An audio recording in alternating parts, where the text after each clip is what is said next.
So hello YouTube family, કેમ છો બધા? મજામાં જ છો? તો ઘણા સમય પછી આપણે ઉસાવડા વ્લોગ ચેનલમાં ફરીથી એક નવો વ્લોગ લઈને આવી રહ્યા છીએ. તો આજે હું છું ઉમિયાધામમાં શીખા.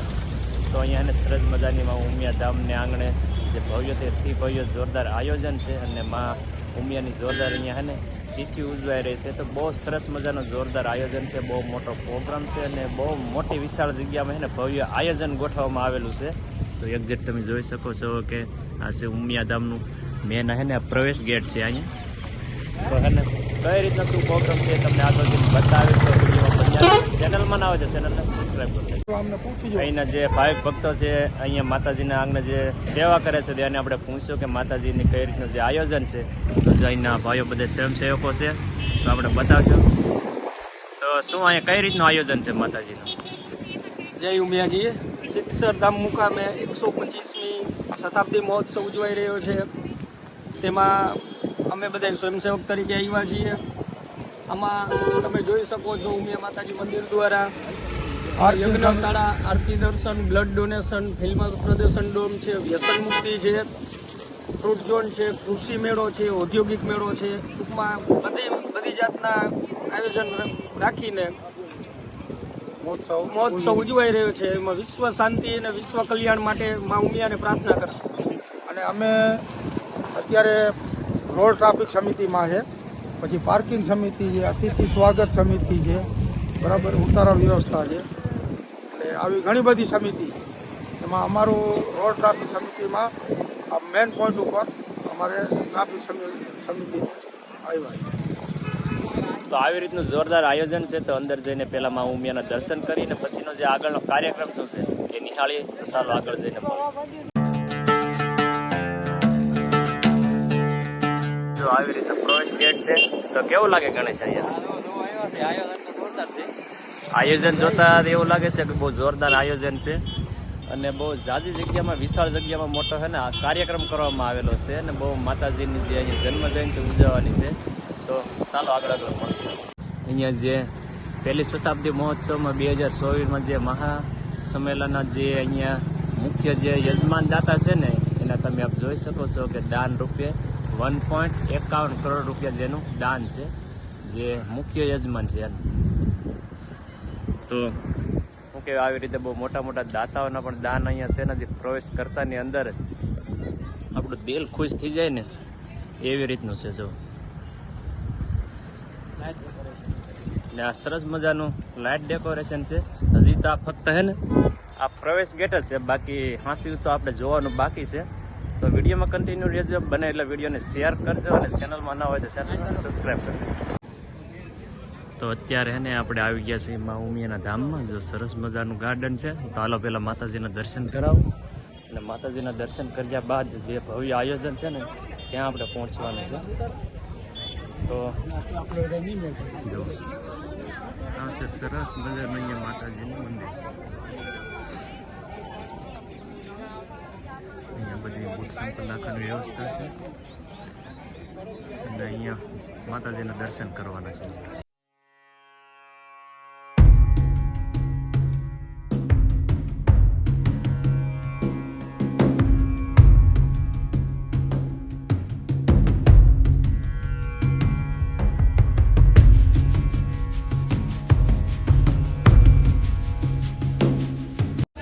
સરસ મજાના મા ઉમિયાના આપણે દર્શન કરી લીધા અને હવે ભક્તિને આપણે જવાનું છે ત્યાં જોરદાર આયોજન છે ત્યાં. તો જો હે ને સરસ મજાનું ગાર્ડન છે અને અહીંયા સરસ મજાની મા ઉમિયાની રંગોળી પણ બનાવે છે. તો હવે પછી હે ને અહીંયા લાઈવ બહુ જોરદાર પાણીમાં ફુવારા થાય છે. જો મસ્ત મજાના ફુવારા છે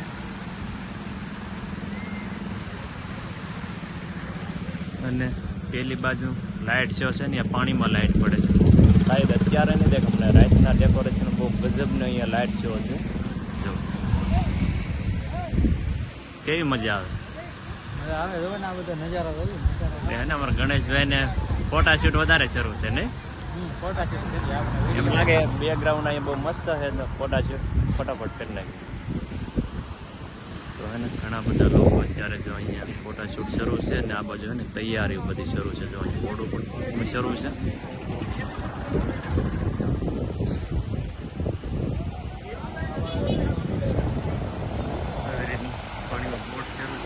ડેકોરેશન ગોઠવવાનું ચાલુ છે.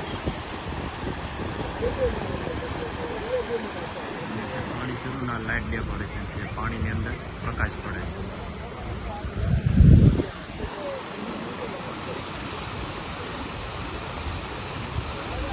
આ બધા ને પાણીમાં ડેકોરેશન ગોઠવવા માટે આ બધી મહેનત થાય છે.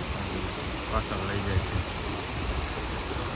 હવે પછી છે ને આપણે આવી ગયા છીએ જે અહીંયા જોરદાર જે આપણે આયોજનની રાહ જોતા હતા ને ત્યાં જો.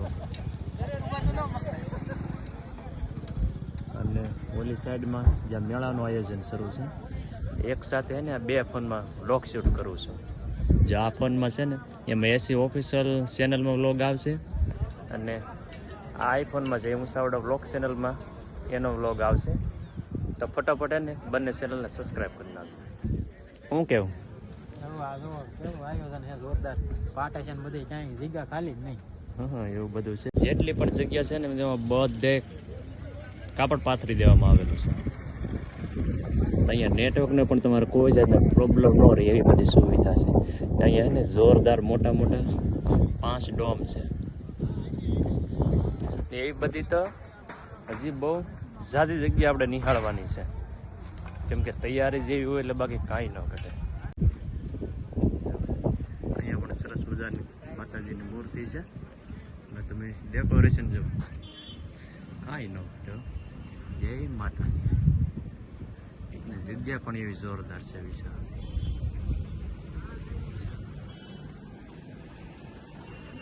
તો અત્યારે આપણે આવી ગયા છીએ માર્કંડેય ઋષિ યજ્ઞશાળા જે અહીંયા યજ્ઞ થવાનો છે જેની કુટિયા બનાવેલી છે. જો સરસ મજાની છે ને વાંસની બનાવેલી છે યજ્ઞશાળા. અને અહીંયા છે માં ઉમિયાજીનો રથ. બહુ વિશાળ જગ્યા છે જો. અને આ છે બધી પાણીની અંદર લાઇટ છે. ઓલા ફુવારા પણ અહીંથી બતાવશે. અને આ છે અહીંયા નદી અને સામે એક્ઝેક્ટ છે માતાજીનું મંદિર. તો બહુ જોરદાર છે યજ્ઞશાળા. જો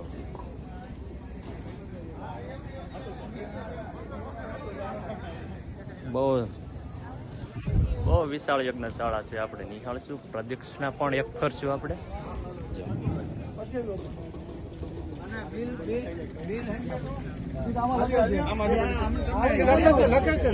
ત્યારે પ્રવેશ બંધ છે અને અંદર બધી તૈયારી શરૂ છે. અને અમારા ગણેશભાઈ અહીંયા ઉભા બધું જાજુ બધું જોઈ નિરીક્ષણ કર્યું છે. કેવું મજા આવે કે મજા આવે જોઈએ છે. યજ્ઞશાળા કેમ છે? યજ્ઞશાળા જોરદાર છે. આ બધું લીલોતરી એમ વાવેલો અને સરસ મજાના ગાર્ડન સારે બાજુ છે. જો આવી રીતના નાના ઘાસ રોપેલા છે.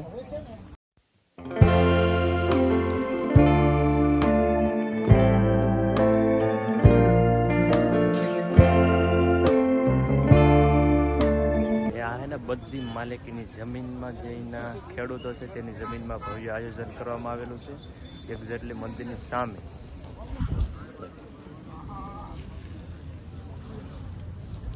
અને જે અંદર છે ને બધી યજ્ઞની તૈયારી શરૂ છે.